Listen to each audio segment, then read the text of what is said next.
Hey guys, B here with our next Teen LibCrates talk. Today we are starting off a new book. We are going to be talking about the first portion of Contagion by Aaron Bowman. And this is a really interesting read so far. Um, I have been busy. I've been busy with planning for summer reading. We have a lot of really cool things that are coming up for summer reading. I know it seems we're just barely getting into spring, but it takes a lot of time and preparation to get ready for summer reading, and so we've been hard at work at that.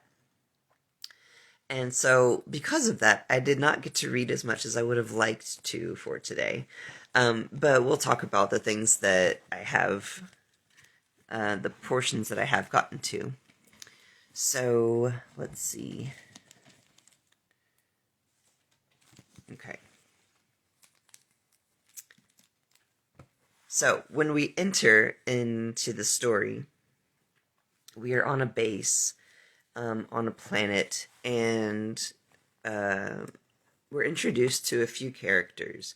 There's Thea, who is an intern under Dr. Lisbeth Tarlow, and Lisbeth is a scientist who has been working in the field for a really long time. And because she has developed a tremor in her hands, the parent company, Hevitz Industries, has basically demanded that Lisbeth get an intern to help with her work. And so Thea is that intern. We also have Dylan Lowe, who is the forewoman for the crew. And Dylan is kind of uptight, kind of a no-nonsense kind of person. And under Dylan, we have Nova. And Nova is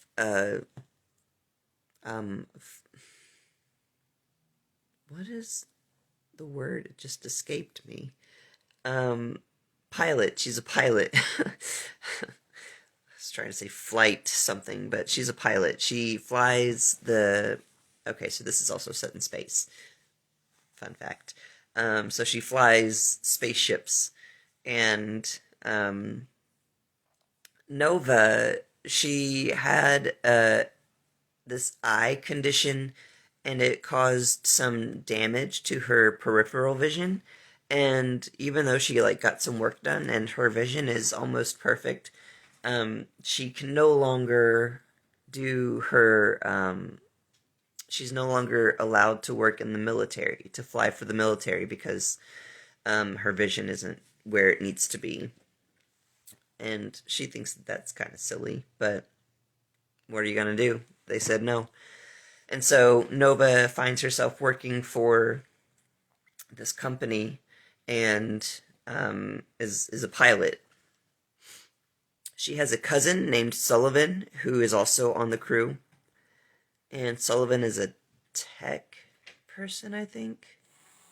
But we also have... Oh, one second. My cats were getting into some trouble. But we also have this guy named Cleaver, who is security for the trip, for the crew. And so when we enter into the story, all of these folks are doing work on a project. They are at a base doing some work on a planet. And there is an evacuation order. The weather is turning bad, and they all have to leave the base. And so, simultaneously, at the same time, Dylan gets a call, a distress call, or she's ordered to address a distress call that has been coming from this planet called Aklis. And on Aklis, there is a project called Black Quarry that is ongoing, and Atlas is a really interesting planet for a research project like this because it is kind of like our moon in that it's locked with the tides of the planet that it revolves around, or the star it revolves around. And so maybe it's the planet. I forget science things. Anyway, the point is only one side of the planet views the sun, and the other side is dark. And the only bits that are suitable for human, like, just existence, period, because the light and the dark sides are too extreme. So just on the perimeter of where the sun side meets the dark side is the spot where humans can be. And so there was a crew there, and they didn't call in like they were supposed to. And so now Dylan and the crew has to go investigate this distress signal. And so this is all happening in the midst of trying to escape this snowstorm. It's kind of wild. And so all of the crew get on a ship called Odyssey, and they get off of the planet and avoid getting stuck in the snow. Good. That's good.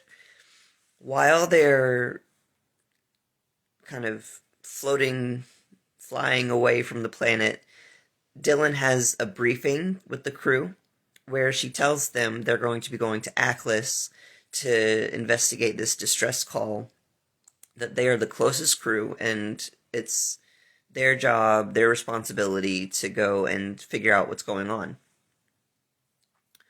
Lisbeth, when she was 10 years old, went on a mission with her parents to Aklis to study the weather.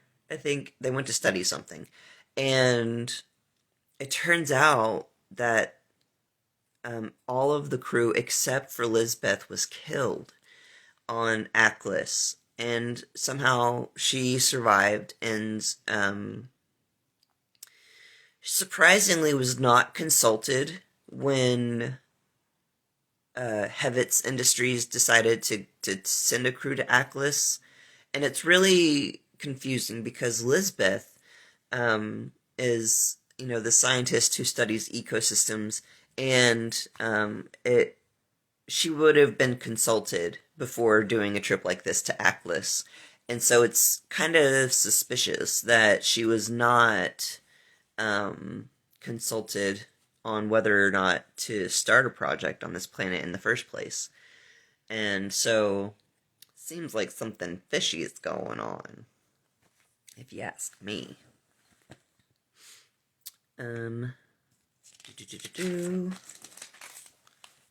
What else do we have?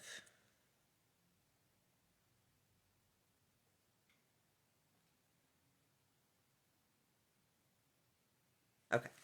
The only other notable thing, well, two notable things. One, we keep having these, like, flashes to a boy on Aklis, and something bad is happening there. Something very bad is happening on their base. Something is attacking the crew. We're not sure what it is. It's not clear. But what we do know is that there's a boy, and his odds do not seem good. And that's all we really know about that. The second notable thing is that Nova, who works under Dylan, definitely has a thing for Dylan. And they may have kissed once. So that's a whole side plot subtopic that's happening. So yeah. Things are looking pretty interesting for the start of this book. Like I said, I only got a little bit into the book, not as much as I wanted to. But we will talk more about the next part next week on Wednesday. And yeah, this LibCrate might bleed into April a little bit because they were delayed and now I'm a little behind on the reading. So we may go into April just a touch, maybe a week. But that's okay. And so, yeah, that's all I have for today. So, again, we're reading Contagion by Aaron Bowman. It's about space and some dark, scary monster maybe thing that's happening in space. And so, until next time, be safe, take care, wash your hands, and we will see you next Wednesday.